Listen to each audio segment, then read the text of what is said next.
आज तक मैंने 30 से 40 बुक्स सिर्फ फाइनेंस पे पढ़ी है। उसमें से बहुत सारी बुक्स थी जो जस्ट वेस्ट ऑफ टाइम थी, बट आपको 40-50 बुक्स पढ़ने की बिल्कुल भी जरूरत नहीं है। इन सारी बुक्स में से 14 ऐसी चीजें जो मैंने सीखी, जो अपनी लाइफ में यूज की, वो सारी मैं आज आपको बताने वाला हूँ। बिफोर दैट, सबको वेल्दी तो होना है, सबको पैसे भी कमाने हैं। आप में से बहुत सारे ऐसे अच्छे लोग हैं कि जिन्होंने इन चैनल को अभी तक सब्सक्राइब नहीं किया। उसकी वजह से ये सारी अच्छी अच्छी इन्फॉर्मेशन ज्यादा लोगों तक जा नहीं पाती। आपके लिए तो ये सब्सक्राइब बटन बिल्कुल फ्री है, बट उससे मेरी बहुत सारी हेल्प हो जाती है। So please subscribe to the channel. Point 1, what's your enough.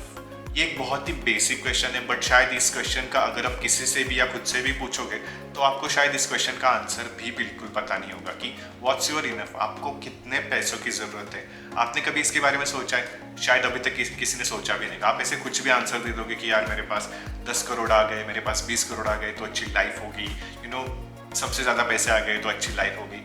But what exactly the amount you want, तो आपको वो सबसे पहले कैलकुलेट करना बहुत ज़रूरी है। अगर आप वही कैलकुलेट नहीं कर पाओगे तो आप अपनी लाइफ के गोल्स कभी सेट नहीं कर पाओगे। So basically start with the basic calculation कि आपको एंड ऑफ द रिटायरमेंट, आपको इस साल में, नेक्स्ट साल में, 5 ईयर्स, 10 ईयर्स या रिटायरमेंट तक आपको कितने पैसे ज़रूरी है। वॉट इज़ योर इनफ, इतने चाहिए, इतने चाहिए, इतने चाहिए। जैसे मुझे स्पेसिफिक मेरा गोल है which is around 8 to 10 crore. अगर मैं उतने कमा लेता हूँ then I can take the retirement. उतनी ही मेरी उतनी ही मेरी ज़रूरत है, उससे ज़्यादा मुझे चाहिए भी नहीं। तो मुझे मेरा गोल पता है, तो अगर मैं उस गोल को जितने ज़्यादा जल्दी अचीव कर सकूँ उतना मेरे लिए बेटर रहेगा। तो आप अपनी लाइफ का गोल डिसाइड कीजिए कि आपको लाइफ में, आपको ईयर में कितने ट्रिप्स चाहिए, आपको कहाँ कहाँ पे घूमना है, आपके फैमिली के बारे में कितने पैसे लगेंगे। वो सारी चीज़ों को कैलकुलेशन करके आप डिसाइड कीजिए कि what is your enough. Point 2, purpose of money in your life. ये एक बहुत ही अनदर बेसिक क्वेश्चन है, बट शायद कोई इस क्वेश्चन का आंसर नहीं करना चाहता, या किसी के पास शायद आंसर ही नहीं है। आपके लाइफ में आपके मनी या आपके पैसों का पर्पज क्या है, वो फिगर आउट कीजिए। आपको एक क्वेश्चन खुद से पूछना पड़ेगा बहुत बार कि मनी का पर्पज क्या है। लाइक मेरे लिए the purpose of money is to buy time. मैं जितना ज़्यादा टाइम सेव कर सकूँ, जैसे बाय यूजिंग सम टूल्स, अगर कोई चीज़ मैं ऑटोमेट कर सकता हूँ या कोई चीज़ें मैं ऑटोमेशन में डाल सकता हूँ तो उससे मेरा टाइम बच जाए, तो मेरे लिए टाइम की वैल्यू बहुत ही ज़्यादा है। सो अगर मैं पैसे यूज़ करके टाइम सेव कर सकूँ, so that is my first purpose. And the second purpose of my money is piece of mind. Obviously पैसे सारे प्रॉब्लम सॉल्व नहीं करता, but most of the problem पैसों से सॉल्व हो जाते हैं। तो आपको ये फिगर आउट करना पड़ेगा कि आपके लिए पैसों की वैल्यू क्या है, पैसों से आप क्या करना चाहते हो, आपके लिए उसकी वैल्यू क्या है, उसका आपका पर्पज क्या है लाइफ का। Point 3, living below your means. ये शायद आपने बहुत बार इंस्टाग्राम, ट्विटर, हर जगह पे सुना होगा, बट एक्चुअली में इसका बहुत यूज होता है। Living below your means is not showing off. आप किसी को दिखाने के लिए नहीं कर रहे हो। इवन तो आप बहुत सारी बड़ी कार अफोर्ड कर सकते हो या बहुत सारी बड़ा हाउस अफोर्ड कर सकते हो, बट क्या आपको एक्चुअल में उसकी ज़रूरत है, ये सबसे बड़ा क्वेश्चन है। अगर आप अफोर्ड भी कर सकते हो, सबसे महंगी चीज़ें अफोर्ड कर सकते हो, बट एक्चुअल में उसकी ज़रूरत है क्या आपको, ये आपको जानना ज़रूरी है। अगर आप मिनिमम चीज़ों में काम चला सकते हो, नॉट कि मतलब बहुत ही थर्ड क्लास चीज़ें लेनी चाहिए, बेसिक चीज़ें होती है कि जिसको लाइफ में ज़रूरत होती है। बड़ी कार लेने से बेटर है छोटी कार लेते हैं, क्योंकि कार का मतलब ही होता है ट्रैवलिंग करना, नॉट नेसेसरी किसी को शो ऑफ करना। तो आपको ये अंडरस्टैंड करना पड़ेगा एंड ये समझना पड़ेगा कि living below your means is बहुत ही ज़्यादा इंपॉर्टेंट कंसेप्ट है। इवन तो आप बहुत सारी चीज़ें अफोर्ड कर सकते हो, बट अगर आपका एवरेज में काम हो रहा हो तो आपको वहाँ पे स्टिक होना चाहिए। लेट्स से अनदर एग्जांपल, अगर आपका सैलरी है 15,000 रुपीज़, अगर आपका अभी का खर्चा है 20,000 रुपये महीने का, 30,000 रुपये आपके सेव हो रहे हैं आराम से। तो जैसे कल को आपकी सैलरी हो गई 18,000, 1 लाख रुपीज़, ज़रूरी नहीं है कि आप जो 20,000 में आपका पूरा खर्चा हो रहा है आप 20,000 से लेके सीधा 15,000 पे लेके जाओ। सैलरी तो सेम 1 लाख हो गई, बट अगर 20,000 में स्टिल आप जी रहे हो ना, that is called as living below your means. Point 4, simplifying bills. Another एक छोटी सी कंसेप्ट है, बट जो मैंने टीम फेरिस की बुक में से पढ़ी थी। आप जितना अपना बिल, अपना अकाउंट जितना सिंप्लीफाई कर सकते हो उतना सिंप्लीफाई करो। जैसे कि मेरे अकाउंट में सैलरी जब आती है, मेरे अकाउंट में जब भी अमाउंट आती है तो ऑटोमेटिकली वो डिवाइड हो जाती है। एक जो मेरे एक्सपेंस वाला अकाउंट है उसमें बैंक अकाउंट में चली जाती है, एक मेरा जो इन्वेस्टमेंट वाला अकाउंट है वहाँ पे चली जाती है, और एक बेसिकली जो सेविंग्स वाला अकाउंट है वहाँ पे चली जाती है। उसके बाद जो भी इलेक्ट्रिसिटी बिल है, मोबाइल बिल है, वो ऑटोमेटिक रिन्यू होता जाता है जब उसकी डेट आती है, तो ऑटोमेटिकली वो पे हो जाता है। मुझे खुद से जाके उस पर ज़्यादा टाइम स्पेंड नहीं करना पड़ता या ऐसे एक एक रुपये का कैलकुलेशन नहीं करना पड़ता। तो आप अपना बिल जितना सिंप्लीफाई रखोगे उतना आपके लिए समझने के लिए बहुत ही ईजी होगा। Point 5, simplify investment.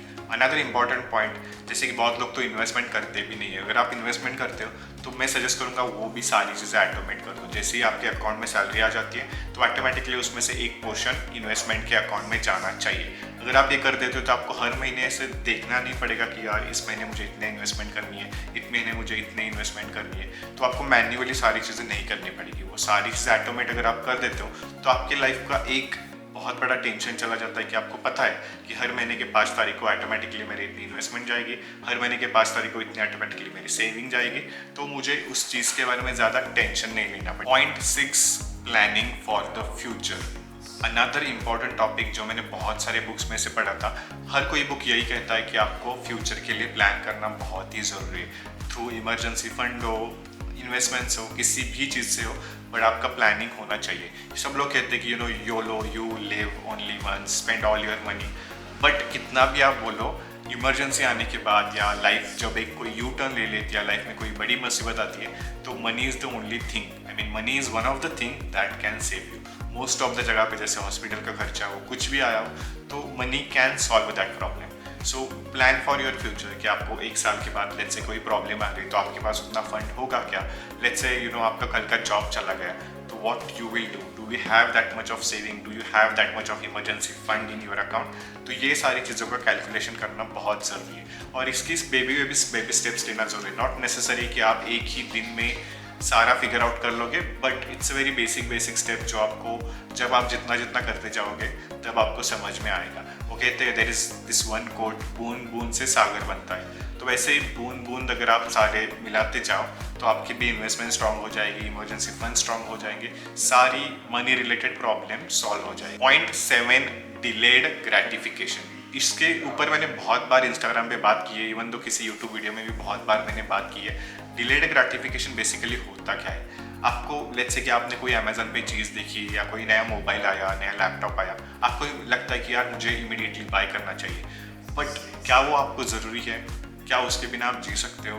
अगर आप जी नहीं सकते तो आप डेफिनेटली ले लो, बट क्या आप उसके बिना जी सकते हो? क्या आपके पास जो अवेलेबल है उसके साथ आप अपना काम चला सकते हो?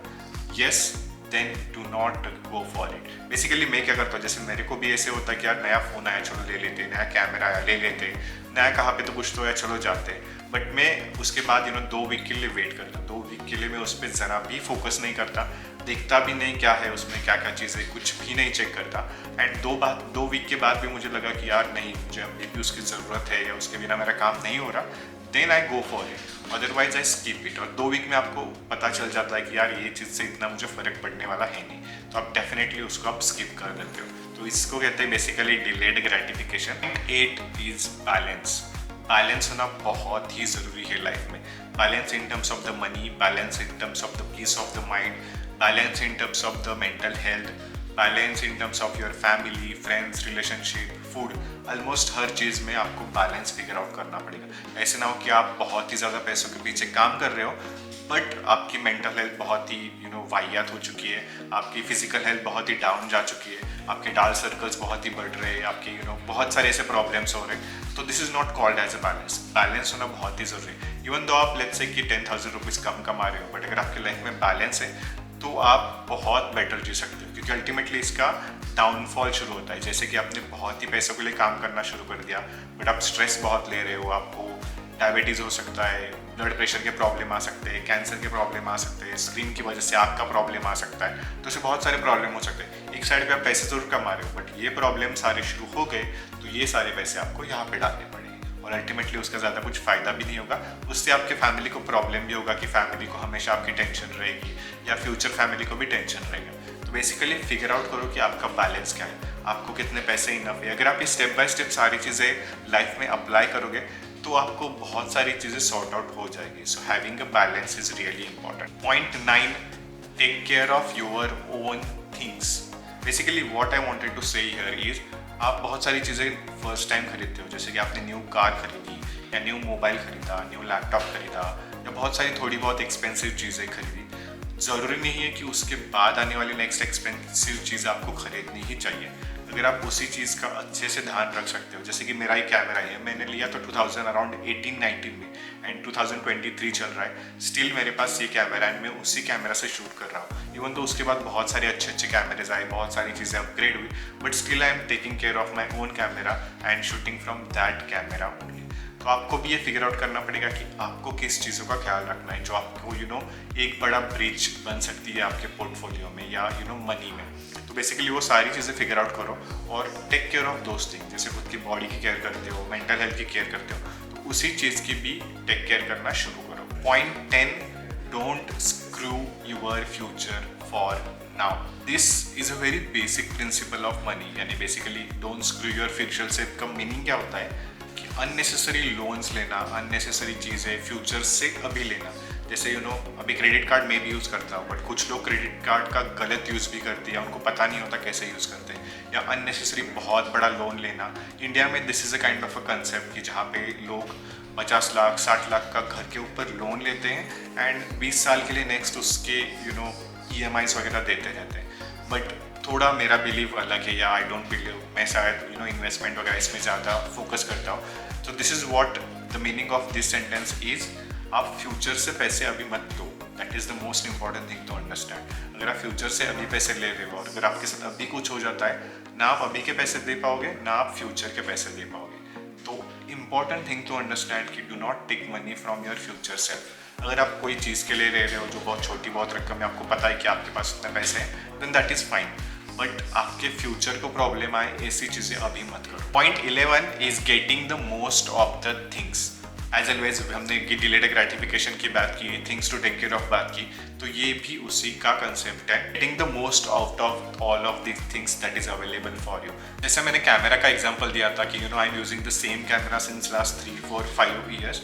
तो जो चीज़ें आपके पास है उनका मैक्सिमम यूज़ करो, फिर कोई भी चीज़ हो उसका मैक्सिमम यूज़ करना सीखो, तभी आपको वो ज़्यादा फ्रूटफुलिंग लगेगा या आपको वर्थ लगेगा कि हाँ this is the worth doing it. Point 12, time is king. हर किसी बुक में उठा लो, कोई भी फाइनेंस की बुक उठा लो, हर जगह पे आपको एक चीज़ कॉमन दिखाई देगी कि टाइम इज किंग। टाइम के सिवा कुछ नहीं हो सकता। आप एक दिन में अमीर नहीं हो सकते, एक रात में अमीर नहीं हो सकते, एक महीने में नहीं हो सकते, एक साल में नहीं हो सकते। उसके लिए बहुत अच्छा खासा टाइम चाहिए और आपको उस टाइम की कदर करनी पड़ेगी। अगर आप टाइम की ही कदर नहीं करोगे तो शायद आप कभी वेल्दी हो ही नहीं पाओगे। जैसे मेरा गोल है कि मेरा गोल लाइक 30s-40s में मेरा जो भी गोल है उसके लिए मुझे पता है कि वो मैं अभी अचीव नहीं कर पाऊंगा, उसके लिए टाइम की वैल्यू देनी ही पड़ेगी। जैसे कि आप इन्वेस्टमेंट करते हो, कहाँ पे भी कुछ भी आप पैसे डालते हो तो उसको टाइम चाहिए उस पीरियड तक जाने के लिए, उसके बाद ही आपका यूज़ होगा। तो टाइम की वैल्यू कीजिए और ऐसे मत समझे कि अभी आपने आज इन्वेस्टमेंट शुरू किया और आज आपने शुरू किया तो कल जाके या 1-2 साल में आप बहुत अमीर बन जाओगे। टाइम की वैल्यू करना बहुत ज़रूरी है और बहुत रियलिस्टिक एंड प्रैक्टिकल अप्रोच रखना उसके लिए बहुत ज़रूरी है। Point 13, take care of your health. सबसे बेसिक येट मोस्ट इंपॉर्टेंट चीज़ जो इंडिया में ज़्यादा फॉलो नहीं होती। यूजुअली इंडिया में होता है कि लोगों को लगता है कि उनके कंपनी ने उनके लिए हेल्थ इंश्योरेंस करके दिया है तो उसी पे वो डिपेंड रहते हैं। बट शायद कल की आप कंपनी आपके साथ ना हो तो क्या करेंगे, उसके बाद आपको कुछ हुआ तो आप कैसे क्या करेंगे। तो take care of your health is really important. आपका खुद का इंश्योरेंस होना जरूरी है, आपका फैमिली का इंश्योरेंस होना जरूरी है, आपके फ्यूचर का इंश्योरेंस, आपके फ्यूचर फैमिली का इंश्योरेंस होना जरूरी है। ऐसे बहुत सारी चीज़ें इंपॉर्टेंट है। And basically taking care of your health में मतलब आप स्ट्रेचिंग कीजिए, स्ट्रेस कम लीजिए, थोड़ी बहुत एक्टिविटीज़ कीजिए कि जिसकी आपकी मोमेंटम रहे। अगर मोमेंटम रहेगी तो बेसिकली आपकी हेल्थ अच्छी रहेगी। अगर आप अफोर्ड कर सकते हो तो go to the gym, go to the swimming, go to the dancing, जो भी आप चीज़ें कर सकते हो आपके कैपेसिटी में, वो सारी चीज़ें कीजिए जिसके आपकी हेल्थ में इम्प्रूवमेंट हो जाए और आपका स्ट्रेस लेवल वगैरह कम हो जाए। तो उसका डेफिनेटली एडवांटेज होगा, डिसएडवांटेज तो आपको कुछ नहीं होगा। The last point is to get wealthy it's a longer game. तो जो भी लोग आज अभी वेल्दी दिखते हैं जैसे कि अंबानी हो यानी कि या कोई भी आप जैसे बड़े बड़े लोगों का नाम ले लो कि जो वेल्दी है, उन्होंने 20-25 के साल में शुरू किया था, तब जाके अब वो वेल्दी बने 16, 40, 60, 50 में। तो उसके लिए बहुत अच्छा खासा टाइम लगता है और वेल्दी होना it's a good thing. I mean सबको वेल्दी होना चाहिए, दिस इज माई अप्रोच। हर किसी को बेसिक से स्टार्ट करना ही पड़ता है, but it's takes a lot of time. और वेल्दी हर कोई हो सकता है, बट आपको ये सारे पॉइंट्स फिगर आउट करने पड़ेगी कि आप किस कैटेगरी में आते हो, आपका पर्पस क्या है, आपका इनफ मनी क्या गोल है। देन उसके हिसाब से आप अपनी लाइफ प्लान कर सकते हो कि what is your wealth. Wealth हर किसी के लिए अलग अलग होती है। मेरे लिए जैसे कि मेरे जो फाइनाइट अमाउंट है उतनी अगर मैं क्रॉस कर लूँ then that is fine with me. उससे ज़्यादा मुझे कुछ भी आ जाए तो इतना ज़्यादा मैटर नहीं करेगा, क्योंकि मुझे पता है कि मुझे कैसे प्लानिंग करनी है, कि कहाँ पे कितना डालना है, वैसा कहाँ पे क्या क्या करनी है, that is I have figured out. इसलिए मुझे उसका ज़्यादा टेंशन नहीं है।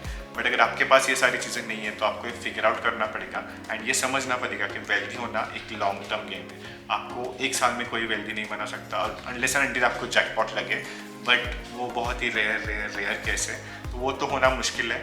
बट बेसिकली वेल्दी होना है तो टाइम स्पेंड करना पड़ेगा, बहुत अच्छा खासा टाइम देना पड़ेगा and it's a long game, it's a continuous game जहाँ पे आपको खुद को इम्प्रूव करना पड़ेगा, सारी चीज़ों को इम्प्रूव करना पड़ेगा, तभी जाके वो चीज़ आपको हासिल हो। तो ये थे 14 चीज़ें जो मैंने बहुत सारी बुक से सीखी थी। अगर आपको ये चीज़ें अच्छी लगी हो तो मेक श्योर यू कमेंट कर दो कि आपको इसमें से कौन सी चीज़ अच्छी लगी, and share with your friend who wants to understand the wealth. आपको ज़्यादा इससे हेल्प नहीं होगी, बट शायद मुझको या उस फ्रेंड को सबसे ज़्यादा हेल्प हो। अगर इंडिया फाइनेंस ही अंडरस्टैंड नहीं करेगा तो वो आगे कभी नहीं बढ़ेगा।